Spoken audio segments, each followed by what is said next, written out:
wiil 4 jir ah oo la yiraahdo Saru wuxuu degnaa tuulo yar oo India ku taala. Waxa uu ka dhashay qoys sabool ah si uu u badbaado walaalkii ka weyn Gadu wuxuu ahaa xamaali. Hooyadii waxay ka shaqayn jirtay shaqooyin kala duwan si uu iibsato qotlooyinka nolosha. Magacaygu waa Cabbaas Mustaf, halkan waa Roman Media. Ku soo dhawaada daawadayaal muuqaalkeena maanta. haylaabina like saarta videogan waxay naga caawin doontaa YouTube-keena dad badan gaarsiiyo. Waad mahadsantihiin.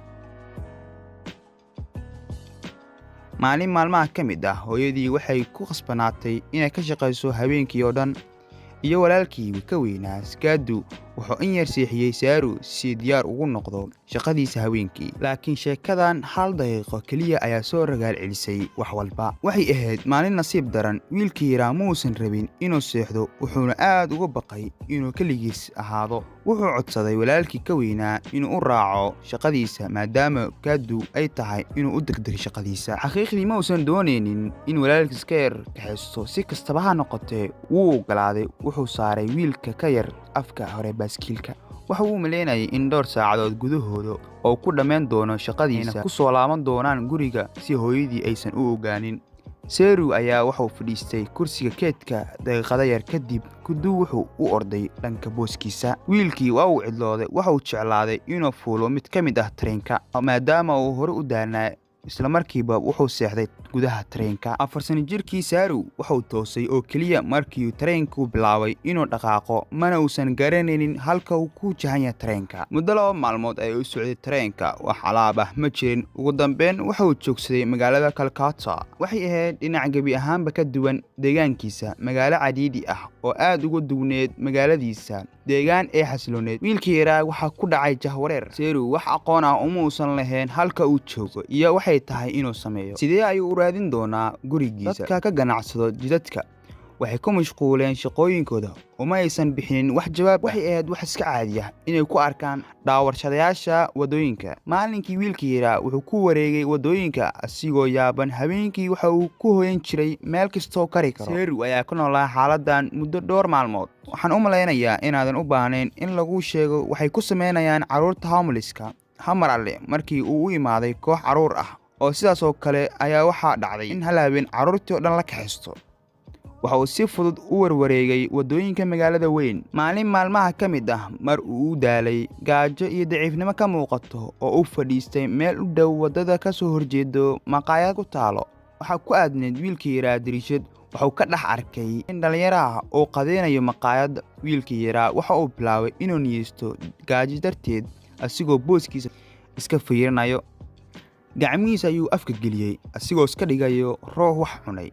qaabkan asigoo ku sugan, Saru wuxuu soo jiitay dareenkii ninkii. wuxuu arkay inuu wiilkii yaraa daaqada ka daawanayo, wuxuuna amar ku bixiyey inay wiilka la soo xareeyo. waxa uu weydiiyey waxa uu keligii ka sameynaya wadada iyo qoyskiisa halkay ku sugan yihiin, laakiin wax jawaab ah ma uusan helin maadaama wiilka aad u da'yaraa.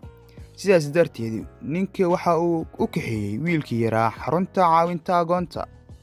waxa uu suurtoobi weyday inuu helo waalidkii sababtoo ah wax ma uusan akhri karin, ma uusan qori karin maadaama uusan karin magaca tuuladiisa. kadib isku day aanan lagu guulaysan oo lagu raadinayo waalidkii dhalay wiilkii yaraa Saru, waxaa loo aqoonsaday inuu yahay agoon. laakiin qadarka ayaa hadiyad cajiib ah u diyaarisay. wiilkii yaraa ee Hindiga ah lamaanis qaba ka soo jeedo Australia ayaa arkay sawirkiisa, waxayna go'aansadeen inay korsadaan Saru. waxay degan yihiin jasiirad guri ka weyn, cunno wanaagsan iyo waalid daryeeli doono ayaa sugayay. nolosha Australia waxay ahayd mid xiiso leh, asxaab cusub, iskuul cusub iyo computer games. wuxuu aaday kulliyadii asigoo wato gaari uu isaga leeyahay. laakiin markaan qalbigii waxaa ka guuxayay xasuus tuuladii yareed, hooyadii jecleed iyo walaalkii ka weynaa. qolka waxaa ugu dhegnaa qariirada weyn ee Hindiya. asigoo fiirin jiray mar walba qariirada, wiilkii yaraa ayaa ku fikiri jiray inuu mar la kulmo hooyadii, balse uu la yaabnaa waxa ay u soo raadin wayeen. waxa uu isdhihi jiray taloom ku aqoonsan doonaan haddii mar kale nasiib ku ogolaado inaad la kulanto. asigoo arday jaamacadeed isla markii adeegsan jiray applicationka Google Earth, wuxuu u qaatay saacado asigoo eegaya qariirada Hindiga asigoo isku dayaya inuu helo ugu yaraan wax u eeg xasuustii caruurnimadiisa hore. Bal qiyaas intee ay ku qaadatay in ka badan 1 sano iyo 10 saacadood maalintii iyo mararka qaar xitaa maalintii oo dhan asigoo daawanaya boosteejo kasta oo tarin. Mid ka mid ah wadamada ugu waaweyn caalamka 10,000 oo boosteejo ayaa ku taala Hindiya. Muddo kadib nasiibku wuxuu ku awaalmariyay dadaalkiisa oo dhan markii uu helay sawirro dayax gacmeed oo u qaatay Sayru. Ma rumaysan karo waxa uu indhihiisa ku arkay. Sawirkan waxay ahayd meelo caan ah oo ku yaalo tuuladii uu ku dhashay, buundadii webiga, warshadihii hooyadii ay ka shaqayn jirtay ayuu ku dhex arkay sawirka. tuulada waxa la oran jiray Ganesha iyadoo uusan kala labeenin waxa uu ka tagay wax kasto waxa uu aaday meesha uu sugayay sanado badan. Markii uu yimid Hindiga waxa uu si fudud ku helay gurigeeda ay hooyadii degneed.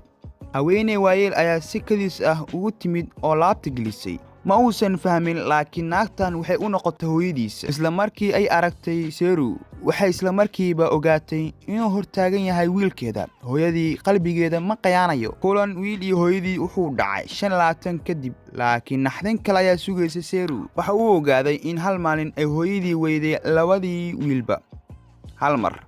walaalkii ka weynaa ayaa asigoo raadinaya walaalkiisa ka yaraa waxa uu ku dhacay tareen asigoo oo sidaasi ayay ku weyday wiilkeedii Gadu. qof walba wuxuu igu dhahay ma guulaysan doontid, suuragalna ma ahan in la helo tuuladan yar oo ku taala wadankan weyn anigoo aanan xitaa aqoonin magaca tuuladan. laakiin haddaad hamiso inaad wax hesho oo aad raadiso xaqiiqdii waad helaysaa. Sayru ayaa hadda ku nool Australia waana ganacsade oo bil walba lacag u diraa qoyskiisa. hooyadiis hadda uma baahno si ay u shaqayso si adag. dhabar jeer sanadkii asiga iyo waalidiintiisa cusub waxay soo booqdeen hooyadiisa oo ku nool Hindiya.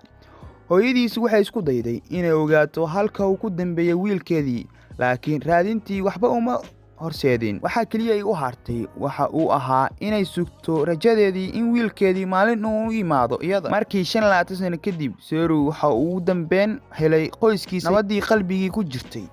sheekadan oo taabanayso qulubta malaayiin dad oo ku nool dunida daafaheeda waxaana laga sameeyay filim maxaa yeelay nolosha wiilka yar ee haysata dhibaatooyin badan oo uu la kulmay waxa uu mudan yahay xushmad iyo feejignaan.